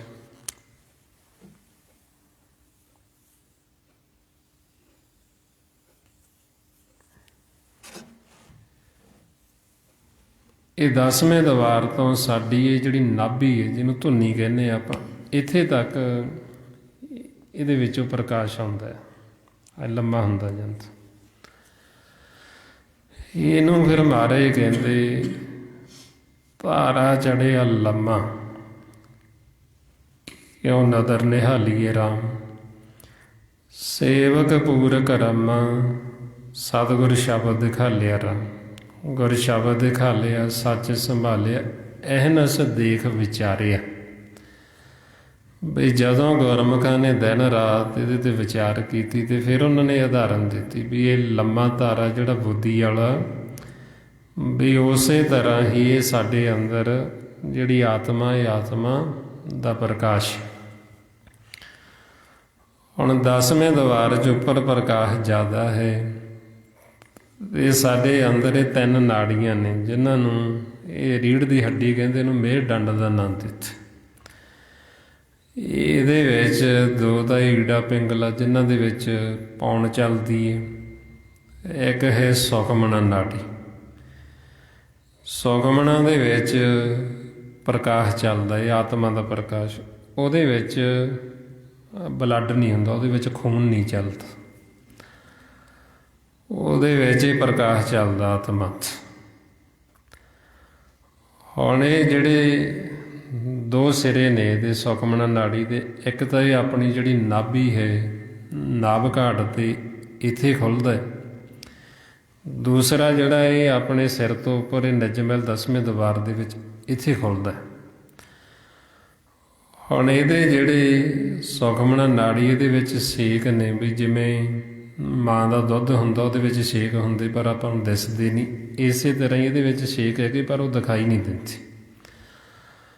ਉਹ ਉਦੋਂ ਖੁੱਲ੍ਹਦੇ ਜਦੋਂ ਆਪਣਾ ਦਿਲ ਹੈ ਜਿਹੜਾ ਉਹ ਪੰਪ ਕਰਦਾ, ਉਹ ਖੂਨ ਸੁੱਟਦਾ, ਅਤੇ ਫਿਰ ਇਹ ਨਾੜੀਆਂ ਸਾਰੀਆਂ ਹਰਕਤ 'ਚ ਆਉਂਦੀਆਂ, ਉਹਦੇ ਨਾਲ ਸੁਖਮਣਾ ਨਾੜੀ ਹਰਕਤ 'ਚ ਆਉਂਦੀ, ਉਹਦੇ ਨਾਲ ਫਿਰ ਉਹ ਜਿਹੜੇ ਛੇਕ ਨੇ ਉਹ ਖੁੱਲ੍ਹਦੇ। ਜਦੋਂ ਖੁੱਲ੍ਹਦੇ ਉਹਦੇ ਵਿੱਚੋਂ ਪ੍ਰਕਾਸ਼ ਨਿਕਲਦਾ, ਉਹਦੇ ਵਿੱਚ 5 ਛੇਕ ਨੇ, ਪ੍ਰਕਾਸ਼ ਨਿਕਲਦਾ, ਅਤੇ ਨਾਲ ਹੀ ਉਹਦੇ ਵਿੱਚੋਂ ਉਹ ਜਿਹੜੇ ਸ਼ਬਦ ਨੇ ਉਹ ਸ਼ਬਦ ਪ੍ਰਗਟ ਹੁੰਦੇ, ਜਿਹਨੂੰ ਮਾਰੇ ਫਿਰ ਕਹਿੰਦੇ ਜਿਹ ਝਿਲ ਮਿਲ ਕਾਰ ਦਸੰਤਾ ਅਤੇ ਅਨਹਦ ਸ਼ਬਦ ਬੇਅੰਤ। ਉਹ ਜਦੋਂ ਪ੍ਰਕਾਸ਼ ਇਹ ਆਪਣੀ ਨਾਭੀ 'ਤੇ ਇੱਥੇ ਖੁੱਲ੍ਹਦਾ ਹੈ ਅਤੇ ਉਹਨੂੰ ਬ੍ਰਹਮ ਅਗਨ ਦਾ ਨਾਮ ਦਿੱਤਾ, ਜਿਹਦੇ ਦੁਆਰਾ ਇਹ ਸਾਡਾ ਸਰੀਰ ਚੱਲਦਾ, ਗਰਮੈਸ਼ 'ਚ ਰਹਿੰਦਾ, ਜਿੰਨੀ ਸਾਨੂੰ ਲੋੜ ਹੈ ਉਨੀ ਪ੍ਰਗਟ ਹੁੰਦੀ ਰਹਿੰਦੀ। ਦੂਸਰਾ ਜਿਹੜਾ ਸਿਰਾ ਉੱਪਰ ਆਕਾਸ਼ ਲੋਕ 'ਚ ਖੁੱਲ੍ਹਦਾ ਉਹਨੂੰ ਬ੍ਰਹਮ ਜੋਤ ਕਹਿੰਦੇ, ਬ੍ਰਹਮ ਜੋਤ ਦਾ ਨਾਮ ਦਿੱਤਾ। ਹੁਣ ਇਸ ਤਰ੍ਹਾਂ ਫਿਰ ਸਾਡੇ ਅੰਦਰ ਇਹ ਜਿਹੜੀ ਆਤਮਾ, ਜਿਹਨੂੰ ਆਪਾਂ ਕਹਿੰਦੇ ਆ ਨਾ, ਆਮ ਜੀਵ ਕਹਿੰਦੇ ਆਪਦੀ ਆਤਮਾ ਦੀ ਆਵਾਜ਼ ਸੁਣ। ਆਪਾਂ ਕਹਿ ਦਿੰਦੇ ਨਾ ਵੀ ਆਪਦੇ ਅੰਦਰੋਂ ਆਪਦੀ ਆਤਮਾ ਦੀ ਆਵਾਜ਼ ਨੂੰ ਸੁਣੋ, ਵੀ ਤੁਹਾਡੀ ਆਤਮਾ ਤੁਹਾਨੂੰ ਕੀ ਕਹਿ ਰਹੀ ਹੈ। ਹੁਣ ਇਹ ਆਤਮਾ ਦੀ ਆਵਾਜ਼ ਕੀ ਹੈ, ਕਿਵੇਂ ਆਤਮਾ ਬੋਲਦੀ? ਉਹ ਫਿਰ ਬੋਲਦੇ ਅਨਹਦ ਸ਼ਬਦ, ਜਿਹੜੇ ਸਾਡੇ ਅੰਦਰ ਅਨਹਦ ਸ਼ਬਦ ਚੱਲਦਾ, ਨਾਮ। ਉਹ ਨਾਮ ਦੁਆਰਾ, ਅਨਹਦ ਸ਼ਬਦ ਦੁਆਰਾ ਸਾਡੇ ਅੰਦਰ ਮਾਲਕ ਬੋਲ ਰਹੇ, ਜਿਹਨੂੰ ਬਾਰੇ ਕਹਿੰਦੇ ਸਭੇ ਘਟ ਰਾਮ ਬੋਲੇ, ਰਾਮਾ ਬੋਲੇ, ਰਾਮ ਬਿਨਾ ਕੋ ਬੋਲੇ ਰੇ।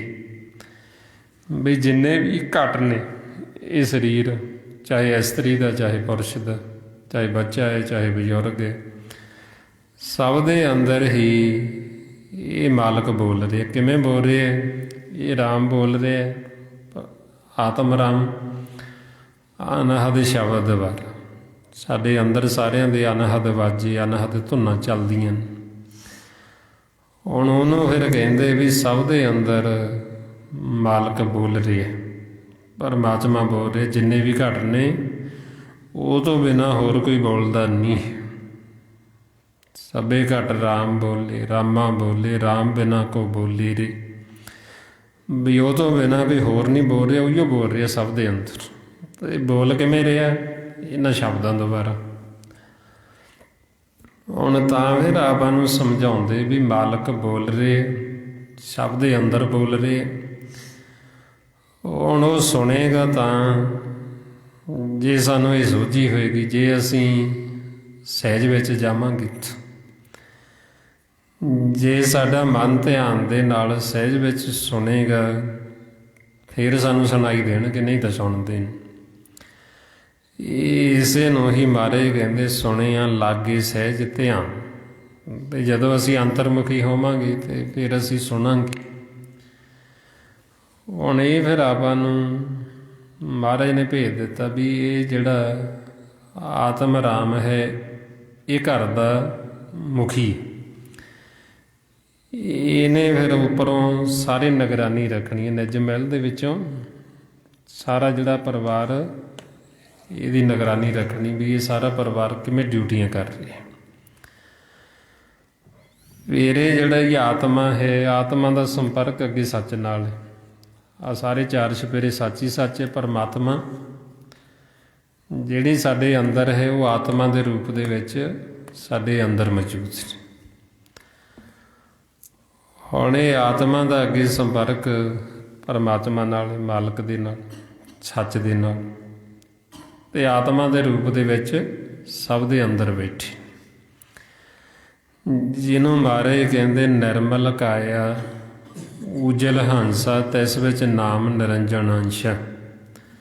ਬਈ ਇਹ ਮਾਲਕ ਦੀ ਅੰਸ਼ ਪਰਮਾਤਮਾ ਸਾਡੇ ਸਾਰਿਆਂ ਦੇ ਅੰਦਰ ਇਹ ਆਤਮਾ ਦੇ ਰੂਪ ਦੇ ਵਿੱਚ ਬੈਠੀ। ਹੁਣ ਜਦੋਂ ਆਪਣਾ ਮਨ ਜਾਗਦਾ ਫਿਰ ਆਪਾਂ ਜਦੋਂ ਸੀਸ ਝੁਕਾਉਂਦੇ ਇਹਨੂੰ ਝੁਕਾਉਂਦੇ, ਜੋ ਇਹ ਆਤਮਾ ਸਭ ਦੇ ਅੰਦਰ ਬਈ ਸਭ ਦੇ ਅੰਦਰ ਬੈਠਾ ਹੈ, ਉਹਨੂੰ ਗੁਰਮੁਖ ਫਤਿਹ ਬੁਲਾਉਂਦੇ ਵੀ ਮਾਲਕ ਬੈਠੇ। ਸੋ ਇਸੇ ਲਈ ਹੁਣ ਆਪਾਂ ਨੂੰ ਫਿਰ ਸਮਝਾਉਂਦੇ, ਫਿਰ ਅੱਗੇ ਪਰਿਵਾਰ ਹੈ, ਫਿਰ ਇਹਨਾਂ ਦੀਆਂ ਕੀ ਕੀ ਡਿਊਟੀਆਂ, ਹੁਣ ਇਹ ਆਪਾਂ ਕੱਲ੍ਹ ਨੂੰ ਵਿਚਾਰ ਕਰਾਂਗੇ। ਅੱਜ ਸਮਾਂ ਹੋ ਗਿਆ ਬਈ ਇਹ ਜਿਹੜਾ ਸਾਡਾ ਮਨ ਹੈ, ਇਹ ਮਨ ਦੀ ਕੀ ਡਿਊਟੀ ਹੈ, ਫਿਰ ਮਨ ਦਾ ਜਨਮ ਕਿੱਥੋਂ ਹੋਇਆ, ਮਨ ਨੂੰ ਕੀ ਸਮਝਾਇਆ ਗਿਆ, ਫਿਰ ਇਹ ਜਿਹੜੇ ਧਰਮ ਰਾਏ ਚਿੱਤਰਗੁਪਤ ਜਮ ਇਹਨਾਂ ਦੀ ਕੀ ਡਿਊਟੀ ਹੈ, ਇਹ ਮਾਇਆ ਤ੍ਰੈ ਗੁਣ ਕਾਲ ਇਹਨਾਂ ਦੀ ਕੀ ਡਿਊਟੀ ਹੈ, ਇਹ ਕੀ ਕਰਦੇ ਨੇ, ਇਹ ਫਿਰ ਸਾਰਾ ਆਪਾਂ ਨੂੰ ਸਮਝਾਇਆ ਵੀ ਤਾਂ ਕਿ ਸਾਨੂੰ ਇਹ ਭੇਦ ਆ ਜੇ ਵੀ ਇਹ ਜਿਹੜਾ ਘਰ ਹੈ ਪਿੰਡ ਦੇ ਵਿੱਚ ਕਿਹੜਾ ਪਰਿਵਾਰ ਵੱਸਦਾ, ਇਹ ਪਰਿਵਾਰ ਦੀਆਂ ਕੀ ਕੀ ਡਿਊਟੀਆਂ ਲਾਈਆਂ ਹੋਈਆਂ, ਇਹ ਸਾਡਾ ਇੱਕ ਪਰਿਵਾਰ ਹੈ। ਹੁਣ ਗੁਰਬਾਣੀ ਗੁਰੂ ਨੂੰ ਪੜ੍ਹ ਕੇ ਖੋਜ ਕੇ ਅਸੀਂ ਇਹ ਪਰਿਵਾਰ ਦੀ ਖੋਜ ਕਰਨੀ ਸੀ ਅਤੇ ਆਪਦੇ ਜੀਵਨ ਦਾ ਲਾਹਾ ਖੱਟਣਾ ਸੀ।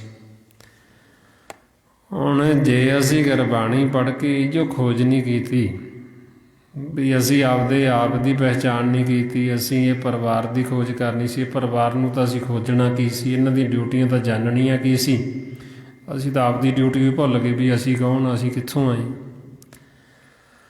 ਸੋ ਇਸ ਵਾਸਤੇ ਫਿਰ ਇਹ ਆਪਾਂ ਨੂੰ ਸਤਿਗੁਰੂ ਸਮਝਾਉਂਦੇ ਵੀ ਤਾਂ ਕਿ ਅਸੀਂ ਇਹ ਸਮਝ ਕੇ ਇਹ ਖੇਲ ਨੂੰ ਜਿੱਤ ਸਕੀਏ।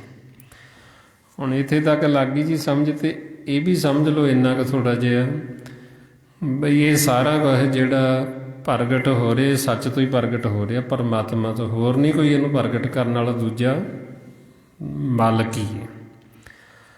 ਸੋ ਇਸੇ ਅਵਸਥਾ ਦੇ ਵਿੱਚ ਹੀ ਲਿਜਾ ਕੇ ਫਿਰ ਆਪਾਂ ਨੂੰ ਅੱਗੇ ਮਹਾਰਾਜ ਸਮਝਾਉਂਦੇ, ਜਦੋਂ ਸਾਨੂੰ ਇਹ ਪਹਿਚਾਣ ਆ ਜਾਂਦੀ, ਸਾਰੀ ਖੋਜ ਅਸੀਂ ਕਰ ਲੈਂਦੇ ਹਾਂ, ਫਿਰ ਇਹ ਅਵਸਥਾ 'ਚ ਬਾਬਾ ਕਬੀਰ ਜੀ ਨੇ ਆਖਿਆ, ਕਬੀਰ ਮੇਰਾ ਮੁਝ ਮੇ ਕਿਛ ਨਹੀਂ, ਜੋ ਕਿਛ ਹੈ ਸੋ ਤੇਰਾ, ਤੇਰਾ ਤੁਝ ਕੋ ਸੌਂਪ ਤੇ ਕਿਆ ਲਾਗੇ ਮੇਰਾ। ਬਈ ਸਾਡਾ ਤਾਂ ਸਾਡੇ ਵਿੱਚ ਕੁਛ ਵੀ ਨਹੀਂ, ਕਿਹਦਾ ਜਿਹਨੇ ਪੈਦਾ ਕੀਤਾ, ਮਾਲਕ ਨੇ ਉਹਦਾ, ਇਹ ਉਹਦਾ ਅਸੀਂ ਉਹਨੂੰ ਹੀ ਸੌਂਪਣਾ ਹੈ। ਅਸੀਂ ਐਵੇਂ ਹੰਕਾਰ ਕਰੀ ਜਾਂਦੇ ਵੀ ਪਤਾ ਨਹੀਂ ਅਸੀਂ ਕੀ ਹਾਂ ਜੀ, ਅਸੀਂ ਕਿੱਥੋਂ ਆਏ ਹਾਂ ਜਾਂ ਅਸੀਂ ਕੌਣ। ਮਹਾਰਾਜ ਕਹਿੰਦੇ ਵੀ ਤੁਹਾਡੇ ਵਿੱਚ ਤੁਹਾਡਾ ਕੁਛ ਹੈ ਹੀ ਨਹੀਂ, ਤੁਸੀਂ ਕਾਹਦੀ ਹਉਮੈ ਕਾਹਦਾ ਹੰਕਾਰ ਕਰਦੇ। ਸੋ ਇਸ ਲਈ ਫਿਰ ਇਹ ਆਪਾਂ ਨੂੰ ਸਮਝਾਉਂਦੇ ਹੋਏ, ਬ੍ਰਹਮ ਦਾ ਗਿਆਨ ਦਿੰਦੇ ਹੋਏ ਫਿਰ ਇਹ ਭੇਦ ਦਿੰਦੇ ਵੀ ਸਾਡੇ ਵਿੱਚ ਸਾਡਾ ਕੁਛ ਨਹੀਂ ਹੈ, ਕਿਹਦਾ ਹੈ, ਜਿਹਨੇ ਪੈਦਾ ਕੀਤਾ ਉਹਦਾ, ਪਰਮਾਤਮਾ 'ਚ। ਹੁਣ ਉਹਦਾ ਅਸੀਂ ਉਹਨੂੰ ਹੀ ਸੌਂਪਣਾ, ਅਤੇ ਸੌਂਪਾਂਗੇ ਫੇਰ ਹੀ ਜੇ ਸਾਨੂੰ ਸਮਝ ਆਏਗੀ, ਜੇ ਸਾਨੂੰ ਗਿਆਨ ਹੋਏਗਾ, ਸੋਝੀ ਆਏਗੀ, ਫਿਰ ਅਸੀਂ ਉਹਨੂੰ ਸੌਂਪਾਂਗੇ। ਜਦ ਤੱਕ ਸਾਨੂੰ ਗਿਆਨ ਨਹੀਂ, ਭੇਦ ਨਹੀਂ, ਅਸੀਂ ਸਮਝਦੇ ਹਾਂ ਵੀ ਸਾਡਾ ਹੈ, ਮੇਰਾ ਹੈ ਜੀ, ਆਪਦਾ ਤਾਂ ਅਸੀਂ ਇਹਨੂੰ ਸਰੀਰ ਨੂੰ ਤਾਂ ਸਮਝਦੇ, ਨਾਲ ਦੂਜਿਆਂ 'ਤੇ ਵੀ ਕਬਜ਼ਾ ਕਰਦੇ ਹਾਂ, ਇਹ ਗਾਂ ਦੂਜੇ ਵੀ ਮੇਰੇ ਨੇ, ਇਹ ਵੀ ਜਿਵੇਂ ਮੈਂ ਕਹਿੰਦਾ ਉਵੇਂ ਹੀ ਚੱਲਣ। ਸੋ ਇਹ ਹੁਣ ਆਪਾਂ ਫਿਰ ਇਸ ਤੋਂ ਅੱਗੇ ਕੱਲ੍ਹ ਨੂੰ ਵਿਚਾਰ ਕਰਾਂਗੇ ਵੀ ਇਹ ਅੱਗੇ ਪਰਿਵਾਰ ਦੀਆਂ ਕੀ ਕੀ ਡਿਊਟੀਆਂ ਨੇ ਅਤੇ ਕਿਵੇਂ ਡਿਊਟੀਆਂ ਨਿਭਾਉਂਦੇ, ਮਨ ਦੀ ਕੀ ਡਿਊਟੀ ਹੈ। ਸੋ ਇਹੋ ਹੁਣ ਆਪਾਂ ਸਮਝਣ ਵਾਸਤੇ ਵੱਧ ਤੋਂ ਵੱਧ ਸਿਮਰਨ ਕਰਨਾ, ਗੁਰਬਾਣੀ ਗੁਰੂ ਨੂੰ ਪੜ੍ਹ ਕੇ ਵਿਚਾਰਨਾ, ਖੋਜਣਾ, ਅਤੇ ਵੱਧ ਤੋਂ ਵੱਧ ਇਹ ਆਪਾਂ ਸੰਗਤ ਕਰਨੀ ਵੀ ਤਾਂ ਕਿ ਜੋ ਸਾਨੂੰ ਗੁਰਬਾਣੀ ਗੁਰੂ ਸਮਝਾ ਰਹੇ ਸਾਨੂੰ ਇਹਦੀ ਸਮਝ ਲੱਗ ਜੇ। ਇਹ ਜੋ ਆਪਾਂ ਗਿਆਨ ਦੀ ਸਾਂਝ ਪਾਈ, ਸਾਰਾ ਗੁਰਬਾਣੀ ਗੁਰੂ ਦੁਆਰਾ ਆਪਾਂ ਨੂੰ ਦਿੱਤਾ ਮਹਾਂਪੁਰਖਾਂ ਨੇ, ਭਾਈ ਸਾਹਿਬ ਭਾਈ ਸੇਵਾ ਸਿੰਘ ਜੀ ਧਰਮਾਲਾ, ਬਈ ਜੋ ਸਾਡਾ ਸਾਰਿਆਂ ਦਾ ਮੂਲ ਹੈ, ਸੱਚ ਪਰਮਾਤਮਾ, ਅਸੀਂ ਕਿਵੇਂ ਉਹ ਤੋਂ ਪ੍ਰਗਟ ਹੋਏ, ਕਿਵੇਂ ਅਸੀਂ ਹੁਣ ਇਹ ਖੇਲ ਨੂੰ ਸਮਝ ਕੇ ਕਿਵੇਂ ਅਸੀਂ ਵਾਪਸ ਉਹਦੇ ਵਿੱਚ ਫਿਰ ਭੇਦ ਹੋਣਾ, ਫਿਰ ਉਹਨੂੰ ਮਿਲਣਾ। ਸੋ ਇਹ ਹੁਣ ਆਪਾਂ ਵੀ ਸਮਝਣਾ ਚੰਗੀ ਤਰ੍ਹਾਂ। ਸੋ ਇੰਨੀਆਂ ਬੇਨਤੀਆਂ, ਇੰਨੇ ਵਿਚਾਰ ਕਰਦਿਆਂ ਹੋਏ ਜੇ ਕੋਈ ਐਸਾ ਸ਼ਬਦ ਬੋਲਿਆ ਗਿਆ ਹੋਵੇ, ਸੰਗਤ ਅਤੇ ਸਤਿਗੁਰੂ ਬਖਸ਼ਣ ਯੋਗ ਨੇ, ਬਖਸ਼ ਲੈਣਾ ਜੀ। ਵਾਹਿਗੁਰੂ ਜੀ ਕਾ ਖਾਲਸਾ ਵਾਹਿਗੁਰੂ ਜੀ ਕੀ ਫਤਿਹ।